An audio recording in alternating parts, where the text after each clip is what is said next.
Alrighty, my 75-day cutting plan. So, bulk's over, time to cut weight. I'm going to spend the next 75 days cutting weight, and I'm going to set out or lay out my plans on how I'm going to make my cut that much easier. So, if you're currently cutting weight and you're struggling, or maybe you just want to make, a bunch of tidbits that will make it that much easier, or maybe you're cutting in the future and you want to make the process smoother, there is going to be a whole host of different tidbits in this video and perspectives that will just make your cutting plan that much easier. So if you want to make your cut easier, this video is for you. So first I'll say that I have a lot of experience fucking up weight cuts. I have some success in weight cuts, namely my most recent cut over the last 2 years. Until very recently when I did my bulk, I spent 2 years cutting weight. I lost 20 kilos in 2 years. Not the fastest, weight loss journey perhaps, but generally not too bad.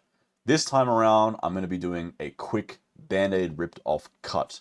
I'm going to be spending the next 2.5 months losing 10 kilos, so half the weight, but in a fraction of the time, because I don't believe in long cuts. The last cut I did was over 2 years.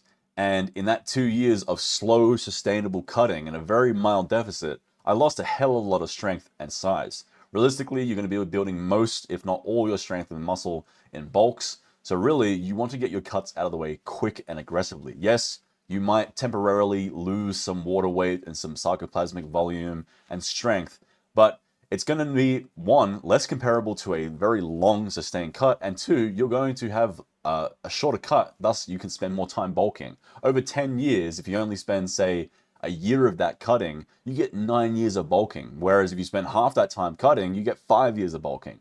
So the trade-off is worth it. You might get more of an aggressive, weight loss or strength loss or, strength muscle gain or muscle loss over an aggressive cut, but it's worth it for the massive rebound that you're going to get anyway as soon as you go into a surplus. All that sarcoplasmic volume, water weight, all that strength is going to come back very quickly. And in my opinion, or from what I've seen, it seems like when you do aggressive quick cuts, a lot of times people don't lose much strength, if any, anyway. So this outdated idea that you should spend, 3, 4, 5 months cutting. Maybe if you're really fucking fat, or in my case, I lost 20 kilos, but the 20 kilos I lost over the 2 years, I very well easily could have lost in, say, 6 months had I known what I know now.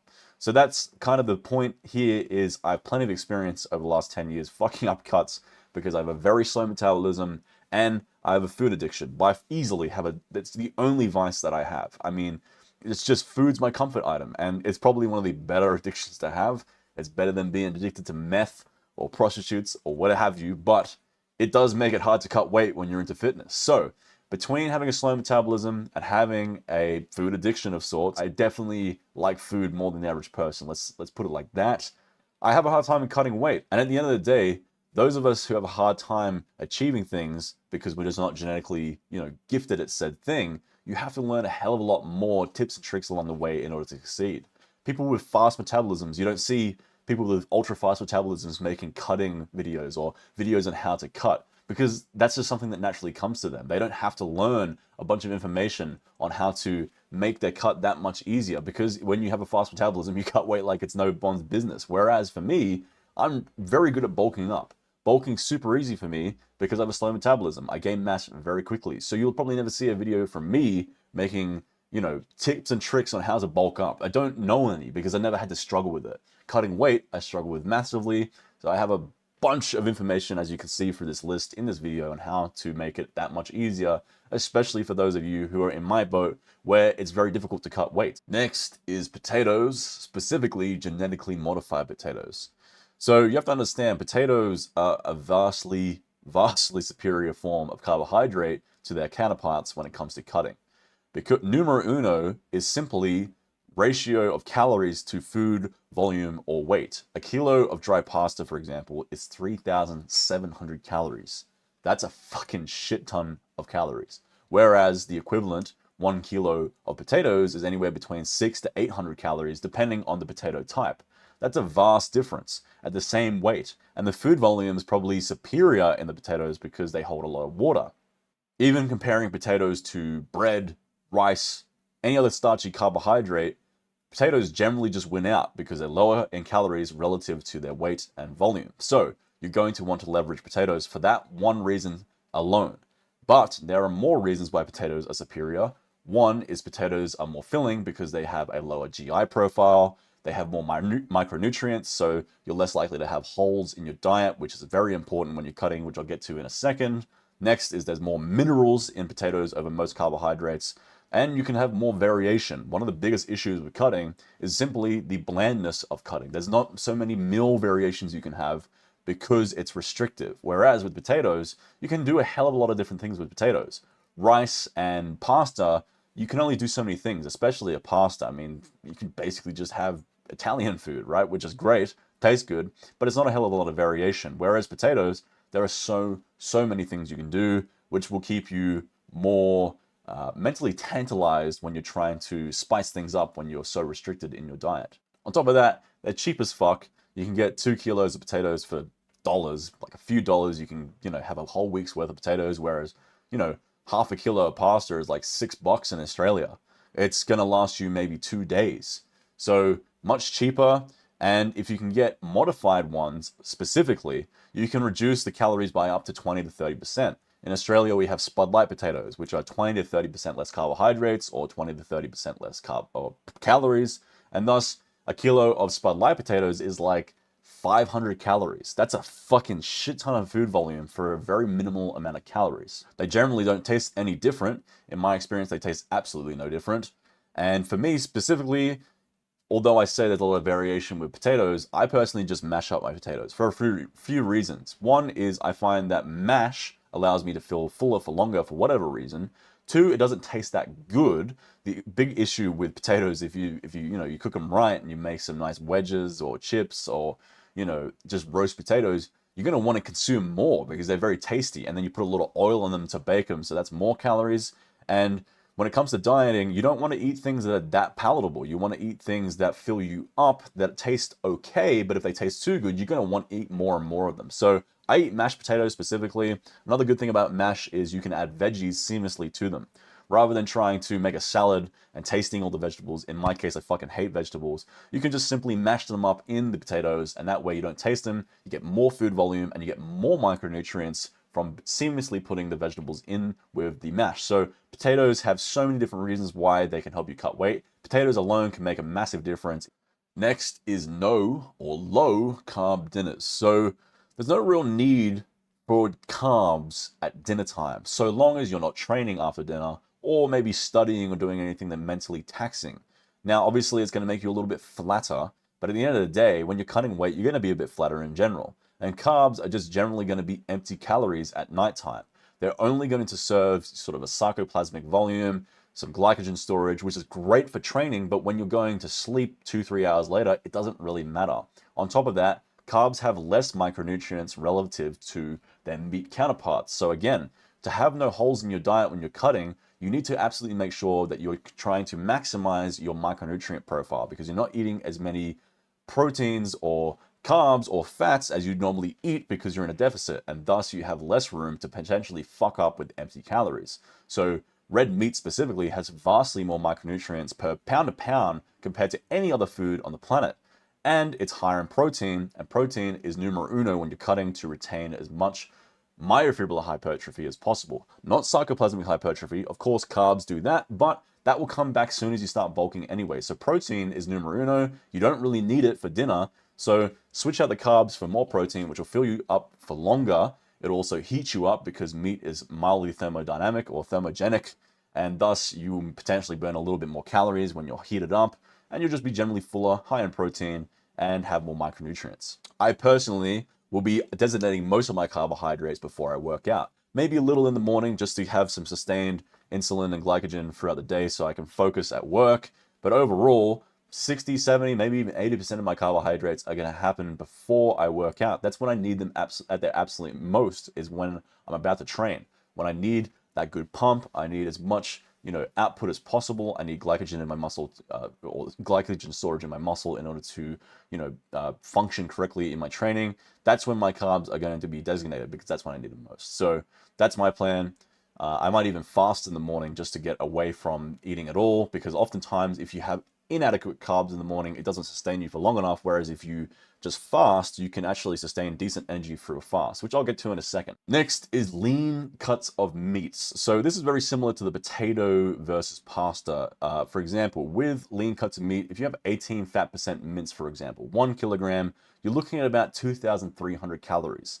Whereas their 5% counterpart in the same weight, 1 kilo, is somewhere between 1,000 to 1,300 calories. Half the amount of calories, if not over half the calories, for the same amount of food, because one has far more fat in it, and fat has twice the amount of calories per gram than carbohydrates and proteins. People think carbs are the enemy, when in reality, carbs are no more calorie dense than protein. It seems like a no-brainer, but it seems like one thing that people ignore a lot. They will still have fatty meats on their diet, and it can be absolutely detrimental. Also, higher fat cut meats obviously have less protein because they're higher in fat. When you're cutting, protein is more important. Now, obviously, you need a bit of fat in order to make sure that your testosterone production or hormone production is optimal, your joints are working, your brain is working, but you don't need excessive amount of fats to have those functions correctly. Just enough to get by. Protein is numero uno, so lower fat cuts of meat are going to be vastly less calorie dense and have far more protein, which is going to retain more size and strength. So realistically, you want to be looking at very lean cuts of meat like chicken breast, wild meats like kangaroo, venison, wild animals in general are very lean, athletic, whereas, for example, cattle or cows, they typically are a bit fattier, and it's hard to really make sure that every cut is the same amount of fat. Mince is a good option because you can generally just see on the label 5%, 10%, 18% mince, and you'll know exactly how many calories or generally how much fat is in it, give or take maybe a percentage or two. I personally prefer wild meats in general, whether I'm cutting or bulking, just because you know that they aren't added with, growth hormone, they're not eating goy slop or animal slop, they're not eating, grains, they're eating wild grass, they're athletic, they're moving, and they are generally a pest, and thus it's a bit more ethical in my mind that you're getting rid of a pest or something that's being wild hunted versus slaughtered. So it's leaner, it's higher in protein, it's maybe more ethical, and it probably has more micronutrient density to it because these animals are healthier. It also gives you a good jaw workout. If you want to chew on some really lean, 2% fat kangaroo or venison, if you're in elsewhere across the globe, just a really tough meat will definitely work your masseter muscles, which will only enhance your cut because you have like this shapely looking jaw alongside the fact that you're getting leaner. So I find when I'm eating kangaroo, which is a very lean Australian animal, my jaw is getting a crazy fucking pump. So there's many reasons why you want lean, healthy wild animals, especially when you're cutting weight. Next is I'll be mostly following the vertical diet. So the vertical diet is a very basic diet, very easy to follow diet written by Stan Efferding, who is a very knowledgeable strength coach, powerlifter, PhD, doctor, or maybe not doctor, but just a very, very reputable guy. And he had a bunch of doctors and PhD people work on this diet. But the main reason I like this diet is it's just stupid simple. It just gives you the baseline of what you need to eat to have no holes in your diet. And as I said, when you're cutting weight, oftentimes people will have a micronutrient or mineral deficiency based off the fact they're not eating as many calories. So you have to be far more stringent on your diet, making sure that you have a wide array of different foods to get the wide array of micronutrients, minerals, and correct macronutrient profile that you need. The vertical diet holds your hand in this aspect or in this regard by just telling you exactly what you need to eat on a daily basis, and then anything beyond that is entirely up to you, but this way you'll have your basis covered and have no deficiencies. It also promotes a low FODMAP, or essentially lowering your potential for digestional issues. You will lower bloating, which can sometimes be a good thing when you're cutting weight, because when you're bloated, you feel fuller for longer. But then cosmetically and mentally, it's not necessarily the best, because when you're cutting weight, you don't want to see a big bloated belly. You want to see a nice flat belly. So it's not necessarily a motivating factor or very motivating when you have a big fat bloated stomach. It can make it easier to stay off food for longer, but then also you won't be digesting as much micronutrients or just nutrients in general when you're all bloated and you're having digestive stress. You want to get as much out of the foods you're eating as possible, especially when you're cutting. So the low FODMAP or lack of digestional issues on the vertical diet is also a key factor here. But overall, it's more so just to make sure you have no holes in your diet. Because if you have holes in your diet, if you have deficiencies, you're going to be hungry. part of being hungry during a cut isn't necessarily just that you don't have as much food in your stomach. Your stomach will shrink. Part of it is people just have micronutrient deficiencies or mineral deficiencies. They'll get craving for, salty, fatty foods because they're not getting enough fats or not enough salt, which is minerals, or just a micronutrient that is deficient. And then it tends to come through a craving of something that's actually tantalizing because you're starved of nice tasting foods. So if you don't want to be hungry due to a micronutrient deficiency or deficiency of some side or some kind, the vertical diet will be key, or at least a very good read if you can. It's an easy read, big, nice font for idiots like me, very easy to digest and very basic information. I mean, it's not something that you're going to have to read a bunch of times to really get the idea of it. You could probably just look at a vertical diet spreadsheet of what you're supposed to eat on a daily basis, and you'll get the general gist of it from that. Next is high intensity cardio. So I fucking hate steady state cardio. I'll say that numero uno. Above everything else, I just fucking don't want to spend 60 minutes sitting on an exercise bike doing really monotonous, boring, long form cardio. It just sucks. I'd much rather spend 15 minutes of getting after it, burning the same amount of calories, if not more, with high intensity cardio. It's the reason why I switched to high intensity weights from volume. Both work. One takes a fraction of the time and oftentimes works better due to adherence and actual intensity of effort. You can also potentially get some benefits such as the 𝐡𝐞𝐫𝐞 effect or afterburn effect. Whether or not this effect works or not, if it happens, then so be it. It'll be even better. I'll be burning more calories after the fact. If it doesn't work or it doesn't, the afterburn effect is actually ludicrous and all the studies that show it potentially works are just bullshit, then so be it. It still is a far better version of cardio for me, and I may get an extra benefit with the afterburn effect, whereas in the studies that I've read, that's not going to be induced if you just do steady state cardio. So I'm willing to gamble on the idea of that potentially being a benefit. A definite benefit is higher intensity of effort allows for a better pump in whatever muscle you're doing the cardio through. So in my case, I do high intensity bike, which gives me a great pump in my quads, which will lend itself to hypertrophy in numerous ways, increasing the nuclei density within the tissues by high frequency, high blood flow movement in the quads, which will increase the nuclei overload, which if you don't know what that is, look it up. But basically, in short, high frequency, decent amount of effort, but not too much effort, will increase the nuclei in your muscles, which then only enhance your hypertrophy work when you lift heavy weights in the gym. It will also increase the sarcoplasmic volume because, again, I'm getting a juicy pump, a way better pump than any fucking squat sets I've ever done or any deadlift sets or any leg sets I've done before, because it's 15 minutes of constant blood flow. I mean, if you've ever done high intensity bike or any high intensity cardio of any time, the prime muscle mover for that cardio gets brutally pumped. So if you like to do rowing, your forearms and back are going to get a crazy pump from high intensity cardio intervals from the rowing machine. The way I like to do it is 1 minute of max effort, stressing the cardiovascular system, lungs, and then I do a minute of moderate, difficulty, and then I go back to a max effort for another minute. So on and off for about 15 to 20 minutes, and I burn more calories a lot of time than I would in an hour of just doing the boring steady state cardio. Another definite benefit is the capillary density that you get from high intensity cardio. This one is absolutely proven. There are studies that show high intensity cardio will increase your capillary density in the muscle that's the prime mover of said cardio. So in the case of me, it's the quads, and the studies that have shown this have been on high intensity bikes. So it's for a fact that you will increase the density of your capillaries, which are the veins or minor veins or blood vessels that run through the muscles, which will only give you a juicier pump, only give you sort of a compounding effect of more nuclei, more sarcoplasmic hypertrophy, and just generally increase your muscular endurance in said area.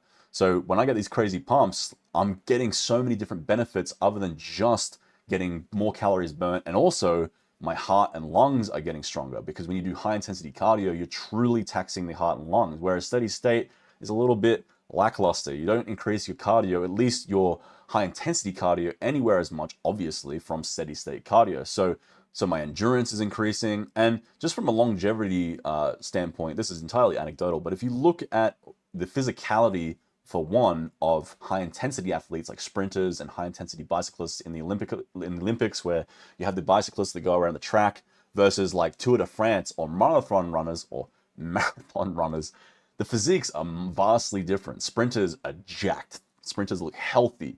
Marathon runners are sickly. They look unhealthy. They look like shit. They don't have nice physiques. Same with the bicyclists. The Tour de France guys, they're fucking dropping off like flies. They get heart attacks all the time because that much cardio that frequently is not good for your heart. Same with marathon runners. It's seldom do you see a marathon runner live past 60, especially the ultra marathon runners. Whereas sprinters, they have plenty of longevity and they have better physiques. The bicyclists that go around those tracks, man, their quads are fucking huge. If you've ever seen an Olympic bicyclist versus a Tour de France guy, there is a noticeable difference in the quadriceps and the hamstrings and the glutes. They're just two different specimens. So I'd much rather look like a sprinter or a bicyclist than, say, a Tour de France guy or a marathon runner. I know which cardio I want to be doing. Food, which then brings another element of, neurosis and time consumingness into it. When you're weighing every ounce of your food, if you go out to eat, you don't exactly know how many grams of bread and meat or whatever is in it. Then you have to guesstimate it and put it into MyFitnessPal and hope that MyFitnessPal has the food or the brand that you are consuming, and all of a sudden you could be 20-30% calories out just based off your human error. Whereas with 2 meals a day, no calorie counting required. If you're eating, say, 2,200 calories and that's your maintenance, or maybe it's an ever so slight surplus, you remove one meal, let's say that meal is 700 calories, you're going to be in a big deficit. 700 calories is a big fucking deficit. You no longer have to count calories. I can't tell you how many clients this has just simply been what works. Like, this is like the fucking holy grail for many of my clients. They have spent years trying to track calories or try to mentally track calories, which is damn near impossible nowadays. And they just simply go, all right, I'll just remove a meal.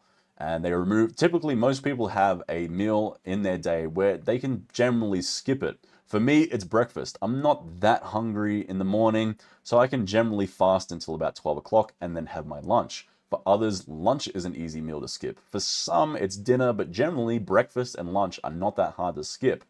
And if you are really that hungry when you skip lunch or dinner, maybe you can have half a meal, because half a meal, let's say it's 370 calories or 350 calories, is still going to be then a 350 calorie deficit if what you'd normally eat is a full meal of 700 calories. 350 calories in a deficit is enough calorie deficit to lose a plenty amount of weight for a decent amount of time. And then slowly, as you start to stall out, then you just remove the other half, and by then your stomach has shrunk, you've built enough willpower and consistency to then remove that meal, and then you just go to 2 meals a day. Now, there are 2 or 3 caveats to 2 meals a day, but very easy to get around. One is you need to make sure that you train around one of the meals. If you skip lunch, for example, then do not train at lunch. You need to have carbs in your system when you train, when you're cutting, especially because you're already going to be generally decently carb depleted if you're doing it correctly. So make sure that you're working out around one of these meals. Secondly, is not to then bump up the food volume of the other 2 meals when you remove the third one, because then you're just shooting yourself in the foot. The third caveat could be that if you're in a massive, massive surplus and you've been gaining weight steadily or you've been bulking steadily, that removing one meal will only get you to, say, a slight maintenance or maybe a smaller surplus. But that's still better than nothing, because then you can compare all the other advice or combine the other advice that I put in this video, or one more other tweak, like say, for example, you change your pasta to a potato, and then all of a sudden you are in a deficit. So you went from a surplus to a maintenance by cutting one meal out. Then you tweak one more thing, like switching to lean meats or a bread, and now you are in a bona fide deficit. That is the beauty of this list. You only need maybe 2 or 3 of these different combinations to really get into a deficit. If you combine them all, then you're fucking golden. You're guaranteed to lose weight if you do everything in this list. But generally, 2 or 3 of these things and you will lose weight. Next is coffee maxing. So coffee is excellent for losing weight if you do it right. First, it is an appetite suppressant. So let's say, for example, you're doing the 2 meals a day and lunch is getting really tough to get through, or it's hard to fast through that lunch. Well, you could supplant that third meal with a coffee. A coffee might have, say, anywhere between 20 to 150 calories, depending on how you make it. And that's vastly less calories than a, say, 600 calorie meal. So this is the numero uno benefit of coffee, is it can be a meal replacement, but it's also appetite suppressant. Coffee also has mild thermogenic effects, so you can potentially increase your metabolism. To what degree, I'm not sure, but let's say you increase it just by 2%. If you add every single percent in this video up, you could go all the way up to 50 to 100% weight loss or 100% benefit. So every little percent counts, and if it speeds up your metabolism a little bit, that will only stack with all these other percentages. It's also a diuretic, so cosmetically it will make you look leaner, which is motivating. You'll get to see more definition, and you'll just hold less water, which will give you not necessarily weight loss, but it will generally make you look leaner, which is a motivating factor.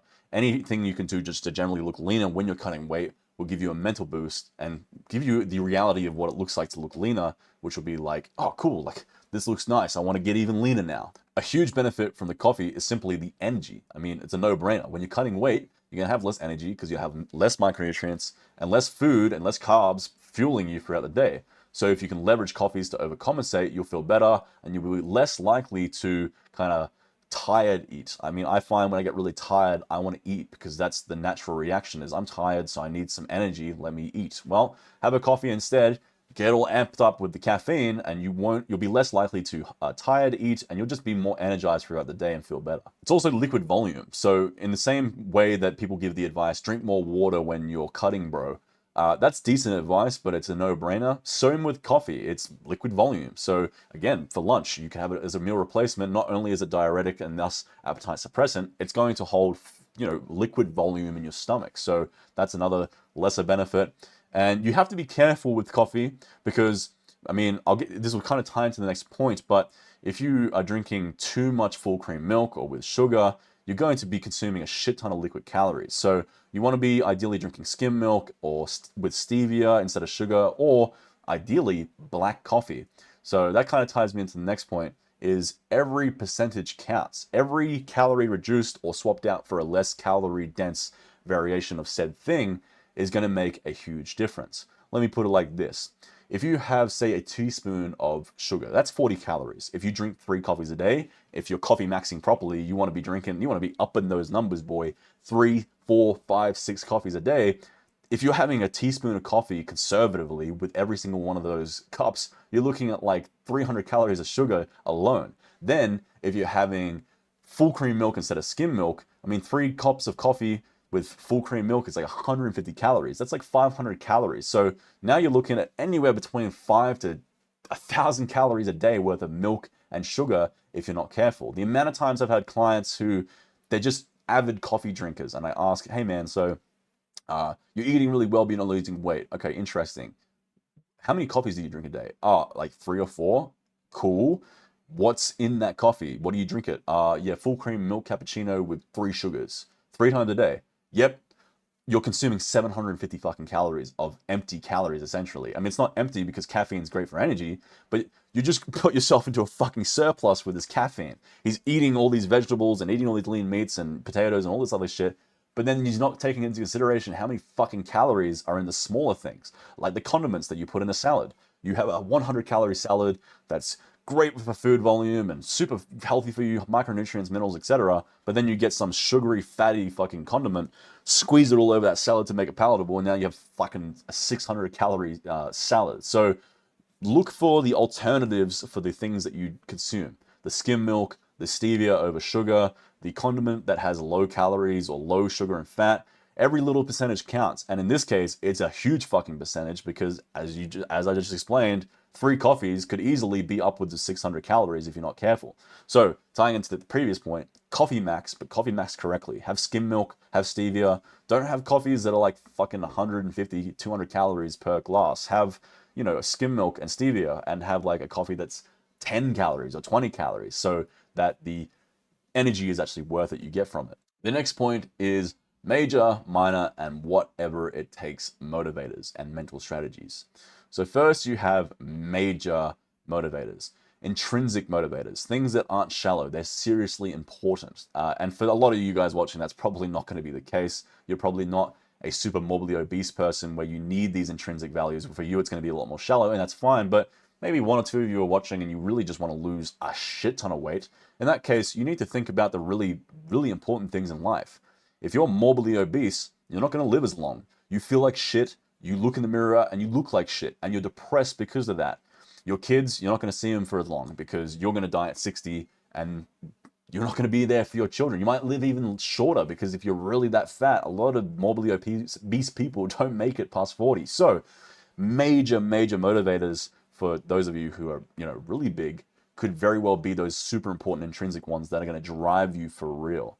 Then you have more minor ones, albeit they can be very major for some, but they're more of an extrinsic, shallow reasoning. Not that these are, there's nothing inherently wrong, they're just less likely to drive someone because they're not as important ultimately for many people, which is the look better, have abs, have leaner, handsome features, have more respect because you're leaner. I mean, the dark reality is leaner, more aesthetic people are respected more. Statistically provable. You can see the statistics that show that beautiful looking human beings have an easier life. You're more likely to get a job. You're more likely to be trusted. So if you have some, chubby cheeks like I do, you might want to get those down for whatever reason. It could then tie into the whatever it takes motives, which are like the, really shallow things that ultimately can be really important to people. I mean, when I was like 21 and I was doing powerlifting and I had big fucking moon face because I was way too fucking fat. And I would go on like dating apps. I go on like Tinder. And when you're 21, like a lot of time, you're not going to get that many matches anyway because dating apps are so fucking shallow and the standards are so fucking high. But you can use these dark motivators as fuel. No motivator at the end of the day is a bad motivator so long as it makes you succeed.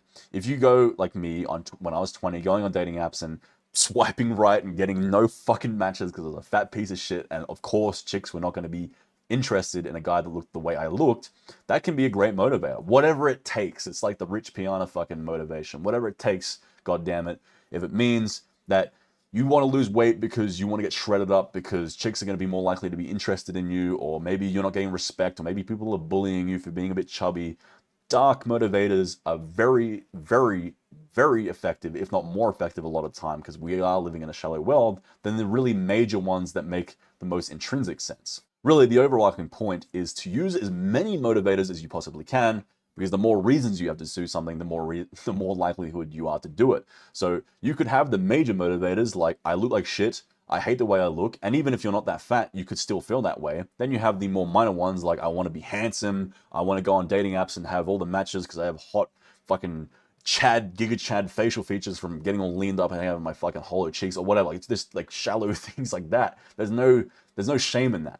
For me, none of that really matters anymore because I don't have an issue with any of those things anymore. For me, the motivator is simply wanting to get to bulk again. I fucking love bulking. I love eating lots. I like bulking up, getting strong as fuck, big as fuck.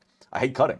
So my biggest motivator, mental strategy this way, I just always think about how if I fuck my cut up, I'm going to spend more time cutting and less time bulking. That for me is fucking huge.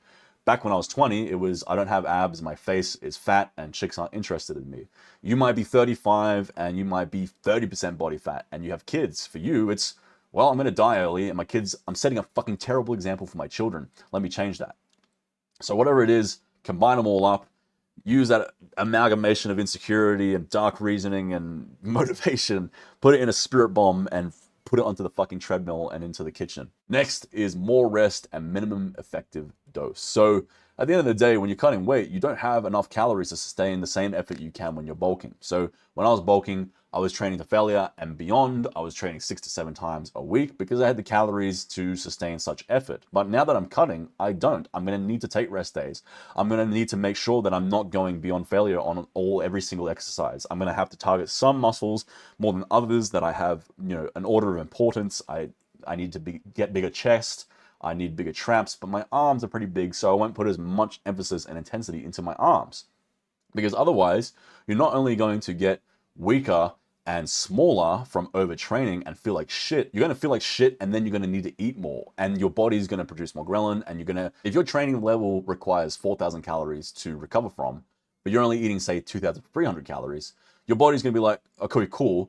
Well, here's a bunch of hunger because you're not eating enough to sustain this. So here's hunger because we need another 1,800 calories to sustain what you're doing. So not only are you going to get smaller and weaker and feel like shit, you're going to be really fucking hungry if you're overtrained relative to your calorie level. So my plan is to rest more, not train as hard for the next 2.5 months, because ultimately you're not going to build that much mass and strength over the cut anyway. So reducing the difficulty will oftentimes allow you to sustain more strength and potentially gain more strength and potentially gain more muscle if you are willing, if you're able to gain it, then great. But you're not going to do it through difficult workouts that you could do at 4,000 calories. It's only going to make it harder to cut because you're going to be hungrier, and you're probably going to cut longer because you have slip-ups where you just simply can't not eat because you're going to be starving. And that's a big pitfall I used to fall into.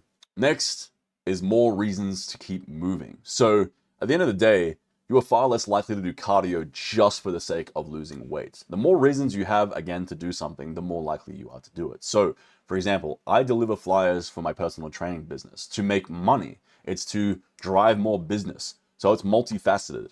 Every day I get up and I do an hour or two of walking, delivering flyers to make money. But indirectly, I get to lose a bunch of weight also. I get to burn a lot of calories because 2 hours of walking every day is like 200-300 calories. Especially where I live, it's very hilly. So the more reasons you have to do the cardio, the more likely you are to do it. If you told me tomorrow, all right, you're just going to go out and walk for 2 hours, not to deliver flyers, you're just going to do it for cardio, I'd say, get fucked. I'm not doing that. There's not enough reason for me to do such an unpleasant thing. So you can give yourself more incentive to do some movement other than just to lose weight, the more likely you are to do it. So for example, let's say you work an office job. It's a very easy adjustment. Just rather than sitting down all day, get a stand-up desk. Standing up burns far more calories than sitting. It's better for your posture. There are studies that show that standing up or having a stand-up desk will be the equivalent of doing like a bunch of fucking ultra marathons every year. I mean, don't quote me on that, but there are definitely studies that show that standing up rather than sitting down is at least the equivalent of doing a fucking ultra marathon once a year. So, I mean, just anecdotally, as a personal trainer, I'm standing up all day, and it's far harder to stand up than it is to sit down. Anything that's hard burns more calories. Anything physically hard is going to burn more calories. So, get a stand-up desk if you're in an office job. Let's say you are in that office job and you fucking hate it and it's expendable. Go get a construction job and work construction 8 hours a day. You're going to burn a lot of fucking calories doing construction jobs. I mean, when I was, 18, 19, I started working construction. As slow as my metabolism is, I had a hard time not losing weight. I had to get into the craziest calorie surplus just to make up for the amount of calories I was burning on a daily basis. You can easily burn over 1,000 calories a day doing hard labor work. So it might be a matter of getting a job that's more labor intensive in order to spend the next 2, 3, 4, how many months it takes to lose your weight. Switch your job. You'll burn more calories and you'll get paid to do it. So there is much more incentive. If you're, say, a 16, 17-year-old kid, do flyer delivery. Go deliver flyers. You get to burn a bunch of calories while making money. It's a great first job. You can scale it up if you're smart enough. There are so many countless opportunities to keep moving. Maybe get a garden in your backyard that you have to maintain on a daily basis that requires more movement. Whatever it is, if you can keep moving, you'll burn more calories throughout the day. If you're just sitting and you're bored and not preoccupied by moving around and doing something, you're more likely to boredom eat and you're not going to be expending any calories. The biggest issue for me in COVID specifically was simply I had nothing to do. I was just sitting there playing video games all day and I was fucking bored. And when you're bored, you eat more. So not only are you going to be burning more calories, you're going to be less likely to overeat. Next is tanning. So tanning inherently isn't necessarily going to make you lose that much weight, if any, but cosmetically, a tan is going to enhance the weight loss you get. Even, fat people with a tan look far leaner and more vital than a guy that is pale. I mean, I see this all the time when I see, 50, 60-year-old men who have a tan. They look far more vital, healthier, leaner, trustworthy, funnily enough, than pale, old, decrepit men. They might be equally decrepit, but one that's pale doesn't look as vital, as lean, as healthy. They don't even look as trustworthy to me. I don't know what it is.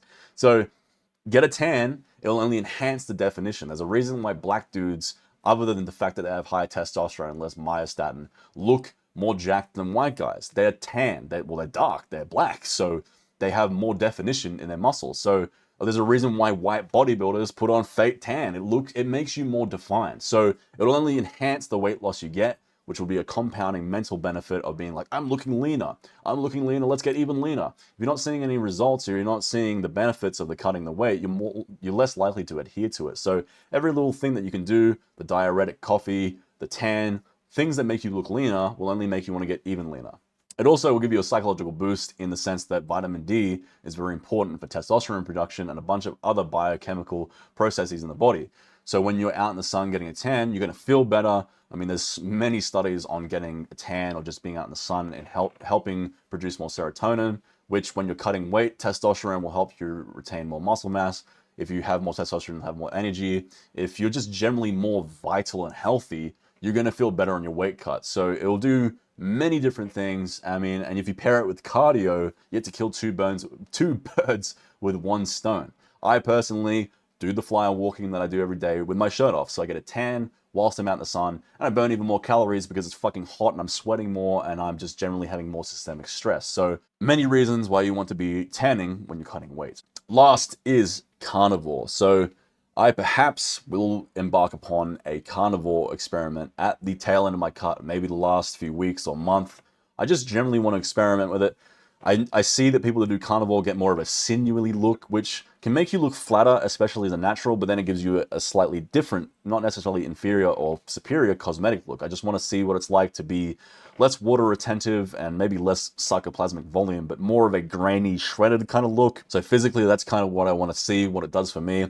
But then more so, I just want to see what it does for my mental clarity. I've seen a lot of people that go on carnivore, their autoimmune issues go away. So I have a lot of allergies. So it'd be interesting to see what my allergies do, what it does for my mental health, what it does for my vocabulary or my ability to just think and process things. If it goes really well, I probably still won't do it for a long time because through bulking, you want carbohydrates because they're anabolic and they're just generally great for performance and you get that sarcoplasmic volume. But maybe later in life, if you know, carnivore turns out to be a success, I might do it here and there when I'm cutting weight. But yeah, generally, you know, and if I do lose a bunch of water weight and glycogen and sarcoplasmic volume, it'll all rebound as soon as the carbohydrates come back into my system once I start bulking anyway. So maybe, maybe not. I just want to do an experiment, see how it goes. But I'll start off doing what I know it works well. And then once I've had a bunch of success, and maybe it'll be a way of just getting the last few, you know, stubborn kilos, because it's a great way of maintaining, you know, when you're really getting super hungry, it's much easier to stave off hunger pains when you're in ketosis than it is when you're working with carbohydrates. So previously when I was doing keto, I would spend like a whole day and I'd be like, oh shit, I forgot to eat, because you just generally don't get hungry or anywhere as hungry when you're in ketosis. And keto is only that on steroids. So that would be part of it too, just to see if it helps me lose that last brutal few kilos when you're super depleted. And you're going to be, you know, super flat anyway from the lack of carbs when you're that lean. So yeah, it's going to be an experiment. Maybe at the end, see what it's like. It's going to be expensive. And now I want to talk about your advice, your wisdom, your suggestions. You can't really, maybe you can see it. I kind of fucked up the edit here. So if there's anything that I didn't mention in this video, there's plenty of things I didn't mention in this video because some of them are benign or too obvious or just not, it's more, I wanted to give you the most bang for your buck advice, the most bang for your buck plans that I'm going to do for this weight cut in this video. There's other things I'll be doing that are very minute and just generally won't equate to that much difference. But if there's anything that you do that I haven't put in this video that's, you know, maybe a bit more of a outlying thought or things that maybe people don't talk about much, or maybe it's something that you just think you've stumbled across that, you know, others aren't doing that helps you tremendously lose your weight. It could be something like sugar-free jelly. You have a sweet tooth and you really crave dessert after dinner, so rather than eating ice cream and fucking Pop-Tarts and shit, you have sugar-free jelly, which is harmless, but it allows you to get that kind of sweet tooth satiated that otherwise will make you cheat on your diet. It could be a whole host of things that I don't know about or I haven't put in this video or considered it, or other people don't know about or considered. So now it's your time to give back in the comments. Let me know what works for you when it comes to weight loss, your wisdom. And hopefully this video has been informative. Hopefully this will allow you to maybe have your first successful cut or make your cut that much easier or smoother to achieve. I know for me, I wish I knew all these things when I first started. If, you know, 10 years ago when I first started doing my attempts to weight cut when I was 16, 17 years old, if I knew all this information here, I'd be a lot bigger right now because I'd had done a hell of a lot more successful cuts and bulks rather than doing these limbos over the last, you know, however long. So hopefully this is informative, and until next time, see you cunts later.